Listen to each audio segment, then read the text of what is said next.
Hello guys, അപ്പം നമ്മളെ 365 day pushup ചാലഞ്ചിന്റെ വീണ്ടും സ്റ്റാർട്ടപ്പാണ്.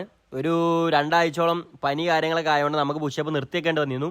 അതുകൊണ്ട് ഒരുപാട് കമന്റും കാര്യങ്ങളും വരുന്നത് എന്നെ കൊണ്ട് ഇത് പറ്റൂല, എന്താ പുഷപ്പ് ഇവിടെ നിർത്തി വെച്ചോ, ഇതൊന്നും പറ്റുന്ന പരിപാടിയിലൂടെ നിർത്തി പോകണമെന്നൊക്കെ പറയുന്നുണ്ട്. ഒരുപാട് കമന്റും കാര്യങ്ങൾ വരുന്നുണ്ട്. അവരോട് ഒന്നേ പറയാനുള്ളൂ, നിങ്ങളെ കൊണ്ടൊന്നും ഇത് അടിക്കാൻ പറ്റത്തില്ല, നിങ്ങളെ കൊണ്ടൊന്നും ചെയ്യാൻ പറ്റില്ല. ചെയ്യാൻ പറ്റുന്നുണ്ടെങ്കിൽ നിങ്ങൾക്കൊന്നും ഈ കമന്റ് അടിക്കാൻ പറ്റത്തില്ല ഗൈസ്. ഇനി മുതൽ ഞാനുണ്ട് പുഷപ്പ് അടിക്കാനെന്നാണ് കയറി വന്നതാണ് അബി.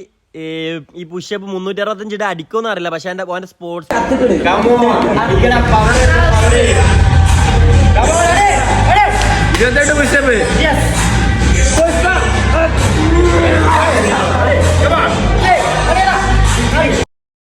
അപ്പൊ നമ്മൾ 67 പുഷപ്പിൽ നിർത്തി വെച്ചായിരുന്നു. നമ്മൾ 68ാമത്തെ പുഷപ്പാണ്. അപ്പോൾ കമന്റ് അടിക്കുന്നവരും ഡയലോഗ് അടിക്കുന്നവരും ഒന്നേ പറയാനുള്ളൂ, ഇത് ഫുൾ വെയിറ്റ് ഇട്ട് കണ്ട് അടിക്കുന്ന പോലത്തെ പരിപാടിയല്ല.